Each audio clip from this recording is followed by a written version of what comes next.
Ever green సాంప్రదాయం latest designs క్వాలిటీలో compromise అయ్యే ఛాన్సే లేదు.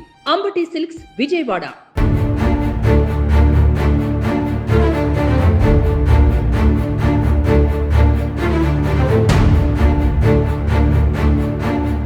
నమస్తే, వెల్కమ్ టు సుమన్ టీవీ. నేను మీ లక్ష్మి. కొన్ని ఘటనల గురించి మాట్లాడాలంటేనే మాటలు సరిపోకదా, ధైర్యం కూడా ఉండాలనిపిస్తుంది. రాజ్యంలో ఒక కన్న కొడుకు చేతిలో అత్యంత దారుణంగా హత్యకు గురైన తల్లి గురించి మాట్లాడాలి అంటే ఈ కేసులో పోలీసులు కూడా విస్తుపోయారు. ఎందుకంటే ఒక 10th క్లాస్ చదువుతున్న అబ్బాయి, మొన్ననే రిజల్ట్లో కూడా 525 మార్కులు సాధించినటువంటి ఒక అబ్బాయి తల్లిని చంపాలనే ఆలోచన ఎందుకు వచ్చింది అనేది ప్రతి ఒక్కరిని తీవ్రంగా వేధిస్తున్నటువంటి ప్రశ్న. దీంతో పాటు ఈ క్రైమ్లో ఇన్వాల్వ్ అయిన మరొక అబ్బాయి కూడా ఇంటర్ చదువుతున్నాడు. ఆ అబ్బాయి ఏంటంటే నెగ్లెక్టెడ్ చిల్డ్రన్, అంటే ఆ కుటుంబంలో ఉన్నటువంటి కొన్ని కలహాల వల్ల కావచ్చు, లేకపోతే ఇతర కారణాల వల్ల కావచ్చు, ఆ అబ్బాయి పూర్తిగా ఒక వెక్స్ అయిపోయాడనమాట ఈ వ్యవస్థ పైన కానీ కుటుంబం పైన. కాబట్టి ముంబై వెళ్ళిపోవాలి, అక్కడ డాన్గా మారిపోవాలి, ఒక గ్యాంగ్లో చేరాలి, ఆ రకమైన రెబలిజం ఉంటే కనుక ఈ సొసైటీలో మనం బతకలేమని ఫిక్స్ అయిపోయాడు.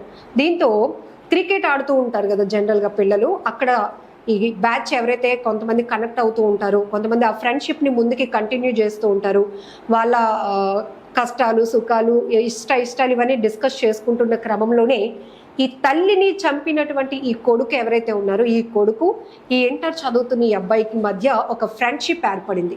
అక్కడ తన కుటుంబంలో ఉన్న పరిస్థితుల్ని, ఇక్కడ ఈ అబ్బాయి ఎందుకు అమ్మని చంపాలి అనుకున్నాడంటే పూర్తిగా డిసిప్లిన్లో పెట్టేస్తుంది మా అమ్మ, రాగానే కాలు కడుక్కోవాలి, నువ్వు ఇలా ఉండాలి, అలా చేయకు, ఇలాగే ఉండాలి అని చెప్తూ ఉన్నటువంటి ఆ మంచి అబ్బాయికి ఎందుకో చెడుగా అనిపించింది.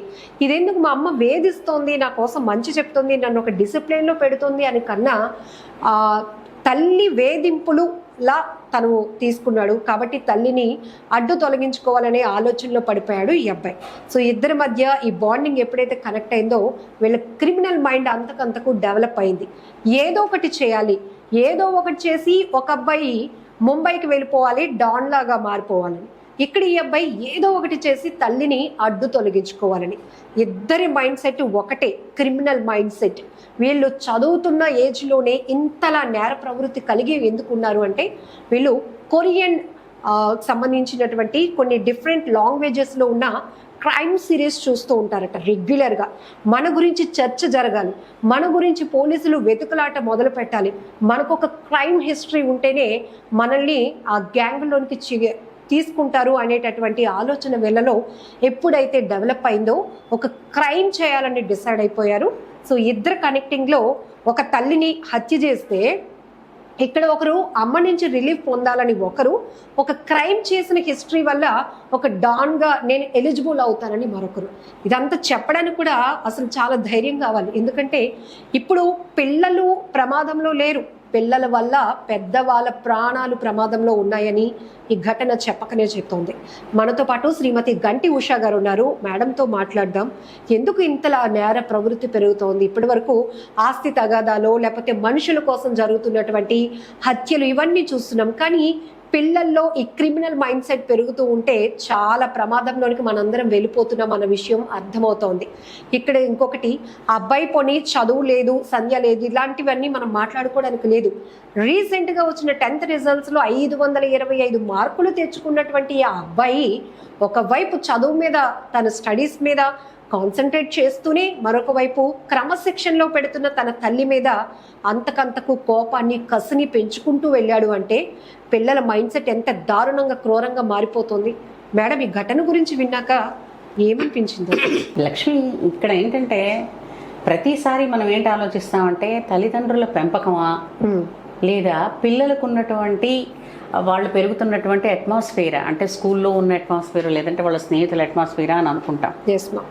అయితే ఇక్కడ మనం ఒకటి చూడాల్సింది ఏంటంటే తల్లిదండ్రులు పెడుతున్నది క్రమశిక్షణలో, అది క్రమశిక్షణ అన్నది పిల్లలకి తెలియటం లేదు, అదుపు ఆజ్ఞల్లో పెడుతున్నారు అన్నదే తెలుస్తుంది. ఇప్పుడు మనం ఏమంటూ ఉంటామంటే చెప్తే వినడండి అని ఏదో ఒక ఊత మాట కింద ప్రతి వాళ్ళతో కూడా మావాడు ఉన్నారండి, చెప్తే వినడు. ఏంటంటే సరిగ్గా మార్కులు తెచ్చుకుంటున్నప్పటికీ మావాడు బాగా చదువుతున్నాడు అన్న ఒక అప్రిషియేషన్ ఉంటే ఎక్కడ దిష్టి తగులుతుందో లేదంటే ఎక్కడ మన పిల్లాడికే కొమ్ములు వచ్చేస్తాయో అనుకుని అస్సలు వాళ్ళని కనీసం ఒక చోట కూడా ఎస్ నాన్న నువ్వు సాధించావు, నెక్స్ట్ ఇలా చేస్తే ఇలా చేస్తావు, ఇలా వస్తుంది అన్న ఎప్రిషియేషన్ లేదు. ఎప్రిషియేషన్ ప్రతి చిన్న పిల్లాడి దగ్గర నుంచి పెద్దవాళ్ళకి కూడా ప్రతిరోజు వంట చేస్తున్న మనకే ఉంటది మేడం. ప్రతిరోజు మనం వండి పెడుతూనే ఉంటాం, అయినా చిన్నది పొగిడితే బాగుండు కదా అనిపిస్తుందా? మరి పిల్లలకు కూడా అంతే కదా. అదొక విషయం. అయితే ఇప్పుడు వాళ్ళకి నువ్వు అది చూడకూడదు, ఇది చేయకూడదు అని చెప్తున్నారా తల్లి, మంచిది. అయితే ఒకప్పుడు మా జనరేషన్లో అది తప్పురా అని లేదంటే ఒకవేళ చేస్తే మొట్టికాయ మొట్టి చెప్తే చచ్చినట్టు భయానికి చేసేవాళ్ళం. కానీ ఈ కాలం పిల్లలకి అది నువ్వు వద్దంటున్నావు కదా, ఎందుకు వద్దు, దానివల్ల నాకు చెడు జరిగేది ఏంటి అన్నది నువ్వు కూర్చుని ఎక్స్ప్లెయిన్ చేయగలుగుతున్నావా? చెప్పటం లేదు, సరిగ్గా చెప్పటం లేదు. నాన్న ఇప్పుడు అలా చెయ్యకూడదని చెప్తున్నారు, అలా బదులు ఇలా చేస్తే ఇది సాధిస్తావురా అని చెప్పొచ్చుగా. 525 మార్కులు తెచ్చుకున్నవాడేమో he's not a dull man. చక్కగా బాగా అంటే మనం ఛానలైజ్ చేసుకోవడం మనకే రాలేదు అనిపిస్తుంది.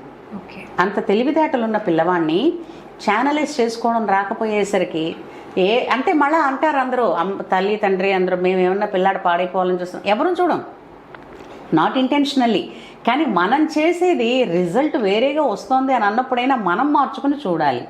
ఈ దీనిలోని నేను అబ్జర్వ్ చేసింది ఏంటంటే ఆమె అతని వస్తువులు కూడా అన్ని పుస్తకాలు కూడా చెక్ చేస్తూ, ఎందుకంటే ఎక్కడైనా దిస్ ఇస్ ద ఏజ్ పిల్లలు వేరే విధంగా డైవర్ట్ అవ్వడానికి కదా అని చూసింది. అది మనం పిల్లల్ని అబ్జర్వ్ చేయొచ్చు, కానీ అది వాళ్ళకి తెలిసిపోయేటట్టు ఉండకూడదు.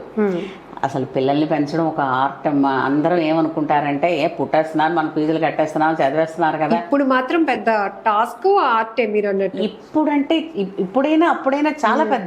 అప్పుడు ఇన్ని డీవియేషన్స్ లేకపోవచ్చు. ఇప్పుడు ఏంటంటే అన్ని డీవియేషన్స్ రెడీగా ఉన్నాయి. ఇంతే కాకుండా ఇంట్లో ఎవరో ఒకళ్ళు పెద్దలు ఉండేవారు, పెద్దలుండి ఆ కథ ఈ కథ చెప్పేవారు. ఇప్పుడు రామాయణం అనగానే రాముడు సీత వాళ్ళిద్దరికి పెళ్లి చేసుకున్నారు, రావణుడు ఇంతవరకే చెప్తారు తప్ప ఇన్ డీటెయిల్ ఎవరికైనా తెలుసు. మ్యామ్ ఇక్కడ పోలీసులు కూడా ఎందుకు ఒక తల్లి మీద, కన్న తల్లి మీద ఒక అబ్బాయి, అది కూడా ఏజ్ 10th క్లాస్ చదువుతున్న అబ్బాయికి ఇంత కసి, ఇంత క్రూరంగా చంపేయాలి, ఇంకొక ఫ్రెండ్తో షేర్ చేసుకొని ఒక పక్కా ప్లాన్ ప్రకారం మర్డర్ జరగాలి అని అనుకున్నారు అనేటప్పటికీ వాళ్ళ తల్లి ఇలా వచ్చినప్పుడు నువ్వు కాలు కడుక్కొని లోపలికి రాను, నువ్వు ఇక్కడే ఉండు, నువ్వు అక్కడే ఉండు, ఆ బుక్స్ ఏవో చెక్ చేస్తున్నప్పుడు ఇంకొక అమ్మాయికి ఏదో లవ్ లెటర్ రాస్తున్నది బయటపడడం, నువ్వు ఇలా ఉండడం కరెక్ట్ కాదు, కొంచెం సాఫ్ట్వేర్లో చెప్పుండి నాన్న ఇది మన ఫ్యూచర్ కాదు, నీకు 10th అవ్వాలి, ఇంటర్ అవ్వాలి, నువ్వు ఇంకొకటి అయ్యాక ఈ లవ్ గివ్ ఓకే అంటే బాగుండేమో. మరి ఏ విధంగా ఆ తల్లి ఆ కొడుకుకి కన్వే చేసేదా? పిల్లలకి ఏంటంటే మనం పెద్దవాళ్ళం, మనం చెప్తే పిల్లలు వినాలి అన్న ఆ స్టేజ్లోనే పిల్లలు ఉంటారు, అంటే తల్లిదండ్రులు ఉంటారు తప్పించి చాలా మంది వాళ్ళని ఫ్రెండ్స్ లాగా ట్రీట్ చేసి ఇప్పుడు అన్ని మార్కులు వచ్చాయి, అప్రిషియేట్ చేయి, టైం స్పెండ్ చేయి నాన్న, ఇప్పుడు ఫ్యూచర్ ఇలా అయితే నువ్వేమనుకుంటున్నావు, ఇది ఉంది. ఎందుకంటే ఎవ్రీథింగ్ ఈజ్ అవైలబుల్ ఇన్ అరచేతిలోనే దొరుకుతున్నాయండి. మీరు మంచి అనుకుంటే మంచిగా దొరుకుతుంది. అంటే what to pick, what not to pick అన్నది మాత్రమే పిల్లలకి ఇక్కడ, పిల్లలకి కాదు పెద్దలకైనా సరే తీసుకోవాల్సిందే. ఇక్కడ యాక్చువల్గా పిల్లవాడు తల్లి తనని వేధిస్తోందన్నంత వరకే ఉంది, తల్లి నుంచి విడుదల కావాలని ఉంది, కానీ చంపుదామన్నది కాదు. తల్లి నుంచి తను పారిపోవచ్చు కూడా, కానీ అక్కడ రెండో పిల్లవాడు ఉన్నాడే, ఎగ్జాక్ట్లీ ఆ రెండో పిల్లవాడు అటెన్షన్ అతని మీద లేదు, అటెన్షన్ డెఫిసిట్ ఉంది ఆ అబ్బాయికి, తల్లిదండ్రుల చేత నిర్లక్ష్యం కాబడ్డాడు అని అనుకున్నాడు. సో అతను ఏం చేశాడు, తను ఒక డాన్ గా మారాలనుకున్నప్పుడు తనకు ఒక క్రిమినల్ హిస్టరీ అన్నది ఉంటే ఎలిజిబిలిటీ వస్తుంది అని అనుకున్నాడు. అంటే ఇప్పుడు ఇందులో కూడా డిఎస్పీ గారు మాట్లాడుతున్నప్పుడు నేను విన్నాను, ఈ సీరియల్స్ అంటే కొన్ని ఉన్నాయి కదా సైకో ఉన్నాయి, అవన్నీ కూడా వాటిని చూసి ఇలా తయారవుతున్నారు అని చెప్పినప్పుడు ఇప్పుడు మన చేతిలో ఉన్న మొబైల్ అన్నది ఎంత ప్రమాదకరమైనది అన్నది ఆలోచిస్తున్నారా? ఆ మొబైల్ చేతుల్లో ఉండబట్టి ముంబై వెళ్ళడమేంటి, వెళ్ళారు, మర్డర్ అయిపోయినాక ముంబై కూడా వెళ్ళారంట, తిరుపతి వెళ్ళారంట, తలనీలాలు ఇచ్చారట, డ్రెస్ చేంజ్ చేసుకున్నారు, ఆ సెల్ ఫోన్ ఏదైతే మదర్ సెల్ ఫోన్ కూడా వేరే చోట పడేశారు. కానీ చూడండి ఇక్కడ ముంబై వెళ్ళాలని, ఒక టీమ్ని అప్రోచ్ అవ్వాలని, అలా డాన్లా మారాలంటే క్రిమినల్ హిస్టరీ మెయింటైన్ చేయాలి, పోలీసులు మన గురించి వెతకాలి. ఏంటి మేడం అది అసలు సినిమా స్టోరీలో అది సినిమాలు చూసారు కదా, ఇలాంటి సినిమాలు మనం చూసాం. రీసెంట్ గా ఒక ఈ సైకో టైప్ ఆఫ్ ఒక వెబ్సైట్ ఉండడం, అందులో ఎంత క్రూరంగా ఒక మనిషిని హింస చేసి చంపితే అందులోకి ఎలిజిబిలిటీ వస్తుంది అనుకోవడం, ఆ సినిమా కూడా ఏదో ఇదే నేను చూశాను కదా. అంటే వాటి పేర్లు ఎందుకని కానీ. సో ఇప్పుడు ఇద్దరిది అభిప్రాయాలు ఎలా ఉన్నాయంటే, ఈ అబ్బాయి వెక్సెత్తున్నాడు, ఆ అబ్బాయి ఒక నేర ప్రవృత్తి ఎక్కడ దొరుకుతుందని చూస్తున్నాడు. ఈ రెండూ కలిసాయి కాబట్టి చూడండి, వాళ్ళు చెప్పిన ఆ జరిపిన మర్డర్లో కూడా ఆ బాత్రూమ్ లో ఆ ఇంటర్మీడియట్ పిల్లవాడే దాక్కుని, అది కూడా చూడండి. ముందు మా అమ్మ బయటకు వెళ్ళిందిరా, రాగానే బాత్రూమ్లోకే వెళ్తుంది కాలు కడుక్కోవడానికి, నువ్వు లోపల ఉండు నేను బయట ఉంటాను. అంటే ఎంత చక్కగానో ప్లాన్ చేసుకున్నారంటే, వీళ్ళ తెలివితేటలు, వీళ్ళ ప్లాన్లు ఇవన్నీ కూడా దేనికి అంటే వినాశనానికి మాత్రమే పనికొచ్చాయి. అయితే ఇప్పుడు వాళ్ళు చూస్తున్నారు వెబ్సైట్స్ ఇవన్నీ, ఇప్పుడు మనం వీటన్నిటిని మార్చగలమా అని అనొచ్చు. అవన్నీ పక్కన పెడితే ఒక 10 సినిమాలు ఇలాంటివి తీశారనుకుందాం. ఒక ధ్రువ చరిత్ర తీయడానికి ఏమండి ఎవరికైనా, ఏ పిల్లలకైనా ధ్రువుడు చిన్నప్పటి నుంచి ఏం నేర్చుకున్నాడు, ఏ విధంగా ఒక స్టార్గా ఎదగగలిగాడు, ధ్రువ మండలానికే అతను ధ్రువ నక్షత్రం అంటాం కదా, ఎలా ఎదిగాడు ఒక రాకుమారుడిగా పుట్టి. ఇలాగే పాఠ్య గ్రంథాలలో మనకంటే పాఠ్యాంశాలలో పుస్తకాలలో చెప్పేవై ఉండాలవి. ఒక ధ్రువుడు గురించి మనకి అతను ఎవరు, రామానుజాచార్య ఉన్నాడు కదండి, మ్యాథమెటిషియన్. సో అతని గురించి ఇవన్నీ ఎవరు చెప్తున్నారు? కనీసం ఇంట్లో చెప్పే పెద్దవాళ్ళైనా ఉండి కాస్త పనికొచ్చేవి. ఐన్స్టీన్ ఏమిటి కనిపెట్టాడు, దేనికి అది ఉపయోగపడింది, ఇలాంటివన్నీ కొంచెం ఆసక్తికరంగా వాళ్ళతో మాట్లాడేవి. చిన్నప్పుడు ఇలా వేసవసలకి వెళ్ళేటప్పుడు అమ్మమ్మ కానీ లేదా తాతగారు, చక్కగా తాతగారు కానీ మావయ్యలు కానీ వచ్చినప్పుడు మొత్తం ఆడపిల్లల్ని అందరినీ కూర్చోపెట్టి పెరడు ఉంటే పెరడు చక్కగా నక్షత్రాలు చూపిస్తూ వాటి గురించి ఇంట్రెస్టింగ్, అంటే ఎలాగ ఒక విషయం మనకి ఆసక్తి పుడుతుందో అలాగ కొన్ని కథల్లాగా చెప్తూ ఉండేవారు. ఆ రోజులు లేవు, ఆ విధమైనటువంటి నరిష్మెంట్ ఇప్పుడు కూడా పిల్లలకి. ఇప్పుడు అంతా డిపెండెన్స్ లా మారిపోతుంది. ఒకప్పుడు ఏంటంటే ఆడుకోవడానికి ఇన్ని వస్తువులు లేవు, ఇంట్లో ఇన్ని క్లమ్జీగాను లేవు వస్తువులు, మనుషులు ఎక్కువ వస్తువులు తక్కువ ఉండేవి. కానీ ఆ మనుషుల మధ్య ఒక కాంప్రమైజ్, అంటే ఒకళ్ళతో ఒకళ్ళు కలిసి ఉండడం, ఎలా కలిసి ఉన్నప్పుడు ఏ విధమైన కాంప్రమైజేషన్స్ ఉంటాయి, అడ్జస్ట్మెంట్స్ ఎక్కడ ఉంటాయి, ఇలాంటివన్నీ తెలిసేవి. ఇప్పుడు ఏంటంటే పిల్లల్ని మనం ఎక్కచ్చుగా పెంచేస్తున్నాం, వాళ్ళకి ఏమి ఇబ్బంది కలగకూడదు అన్న దృష్టిలో పెంచుతున్నాం. దాని వలన కూడా మనం వాళ్ళకి ఇవ్వాల్సిన ఎసెన్స్, ఎక్కడ కష్టపడాలి, ఎక్కడ దేన్ని ఓర్చుకోవాలి అన్నది వాళ్ళకి మనం ఇవ్వటం లేదు. ఇంకో విషయం ఏంటంటే, పొద్దున్ననగా వాళ్ళు స్కూల్కి వెళ్ళిపోయిన తర్వాత ఎంతవరకు వాళ్ళని ఎంగేజ్ చేసే ఇన్స్టిట్యూషన్స్ ఉంటే అంతవరకు పిల్లల్ని ఉంచేస్తున్నాం వాళ్ళని అక్కడ.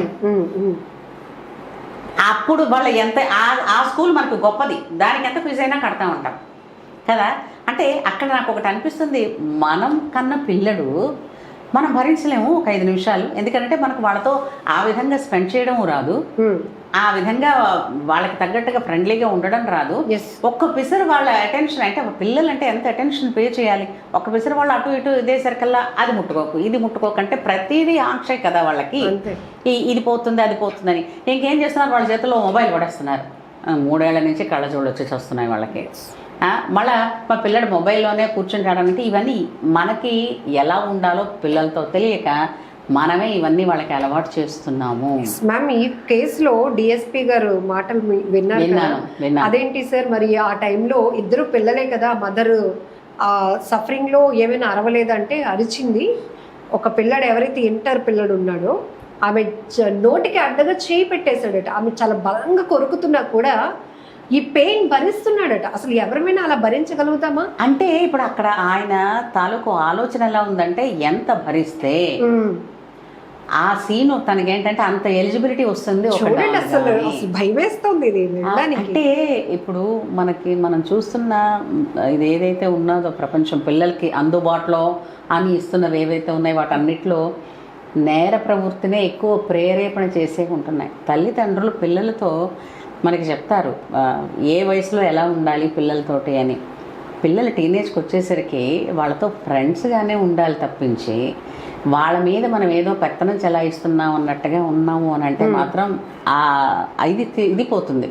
అంటే మనం ఏదైతే సాధించాలనుకున్నామో అది డీవియేట్ అయిపోతుంది. అందుకే కదా ఇక్కడ ఒక ఎమోషన్ లేదు, ఇక్కడ ఒక అబ్బాయికి తన తల్లి అనే ఎమోషన్ లేదు, ఇక్కడ ఇంకొక అబ్బాయి కూడా తల్లి లాంటిదే. అట్లాంటి ఏది లేకుండా వీళ్ళు ఒక టార్గెట్. అందులో నాకు ఒకటి ఏమిటి అనిపిస్తుంది, నెగ్లెక్టెడ్ చైల్డ్ అని అనిపించినప్పుడు మనం పిల్లల ముందు ఎలా ఉండాలో అసలు మనం పిల్లల ముందు ఎలా ఉండాలో ఏం మాట్లాడాలో అది మనకు తెలుసా అసలు? తల్లిదండ్రులు పిల్లల ముందు ఏ విధంగా ఉండాలి ఒకప్పుడు మనకి పూర్వం పెద్దవాళ్ళు వాళ్ళు చూసి వాళ్ళు ఉండి మనకి నేర్పించారు. డిఎస్పీ గారు చెప్పిన రీజన్స్ కూడా అది అబ్బాయి ఎందుకు అంత విరక్తి సొసైటీ మీద ఫ్యామిలీ మీద అంటే అసలు మాటలు డిస్కషన్ రాని ఇష్యూస్ ఇంట్లో నడుస్తూ ఉండటం, గొడవలు, అవి పిల్లల చెవుల్లో పడడం, పిల్లలు ఎదురకుండానే అవ్వడం, తల్లిదండ్రులు ఒకరికొకరు చులకనవ్వడం పిల్లల ముందు, ఇవన్నీ కూడా వాళ్ళ పిల్లల మీద ఎలాంటి ప్రభావాన్ని చూపిస్తాయి అని అనడానికి అసలు సింపుల్గా ఒకటే చెప్పచ్చు, పిల్లలు తల్లిదండ్రుల మనసుకి ప్రతిబింబాలు లాంటి వాళ్ళు.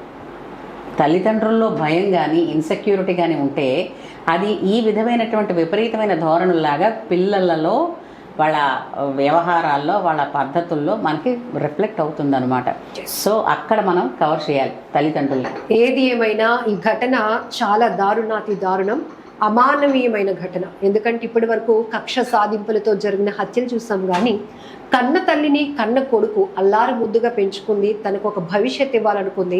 ఒరే నాన్న నువ్వు బాగా చదువుకుంటే మంచిగా నువ్వు స్థిరపడతావు, నీకు అందరూ మంచి రెస్పెక్ట్ ఇస్తారు అని ఆ తల్లి ఇంకాస్త ఆంక్షలతో పెట్టాలి అనుకుంది ఆ కొడుకుని డిసిప్లిన్గా. కానీ దాన్ని చాలా ఒత్తిడిగా తీసుకున్న అబ్బాయి ఎందుకు మా అమ్మ ప్రతిదానికి వద్దు అంటుంది, నో అనే మాట వస్తోంది, ఇది చెయ్యొద్దు అది చెయ్యొద్దు, ఇవన్నింటినీ అబ్బాయి నన్నేదో తల్లి రిస్ట్రిక్ట్ చేస్తోంది, ఈ ఆంక్షలేంటి నాకు, ఐ వాంట్ సమ్ ఫ్రీడమ్ అని అనుకున్నాడు. దానికోసం ఇంకొకటి మార్గాన్ని కూడా కాకుండా ఆ తల్లే లేకపోతే, ఆ తల్లే అడ్డు లేకపోతే నాకు ఫుల్ ఫ్రీడమ్ వస్తుంది అనుకున్నాడు ఏమో. కానీ ఇదిగో ఇట్లాంటి క్రిమినల్ మైండ్ సెట్ ఉన్నటువంటి ఒక వ్యక్తితో స్నేహం కట్టాడు.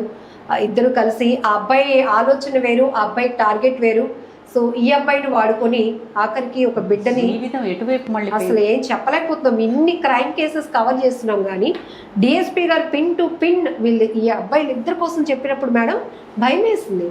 అసలు ఆవిడ చనిపోతూ అరుస్తూ ఎవరైనా కాపాడుతారేమో అని ప్రయత్నం చేసినా ఈ ఏజ్ గ్రూప్లో ఉన్న వీళ్ళు అది కరుస్తూ ఉంటే ఎలా ఉంటుంది, ఒక ప్రాణాపాయ స్థితిలో ఉన్న అది కూడా తట్టుకొని వాటి టార్గెట్ ఒకటే, డాన్ అయిపోవాలి, ముంబై వెళ్ళిపోవాలి. దానికోసం ఇక్కడ ఒక ప్రాణం పోవాలి. చాలా దారుణంగా ఉంది. చక్కగా ఇట్లాంటి ఘటనలు మాత్రం ఎక్కడ మళ్ళీ రిపీట్ కాకుండా ఉండాలి. పోలీసులు చర్యలు తీసుకుంటున్నారు, ఆ ఏజ్కి తగ్గట్టు కానీ ఆ నేర ప్రవృత్తి బట్టి శిక్షలు పడటం ఇవన్నీ పక్కన పెడితే సొసైటీలో మనందరి బాధ్యత కూడా చాలా ఉంటుంది. ఎందుకంటే ఇవన్నీ ఎక్కడ జరుగుతున్నాయి, చూసి నేర్చుకుంటున్నవే. పిల్లలు మనసుల పైన తీవ్రమైన ప్రభావాన్ని ఏర్పాటు చేయడానికి చాలా కారణాలు ఉంటున్నాయి. అందులో బలంగా వాళ్ళు ఒక ముద్ర వేసేసుకుంటున్నారు అంటే ఖచ్చితంగా అది విజువల్ ఇంపాక్ట్. సో అనవసరమైన కంటెంట్లు, రకరకాల పేజెస్ కనిపిస్తున్నాయి, రకరకాల సైట్లలోనికి వెళ్తున్నారు.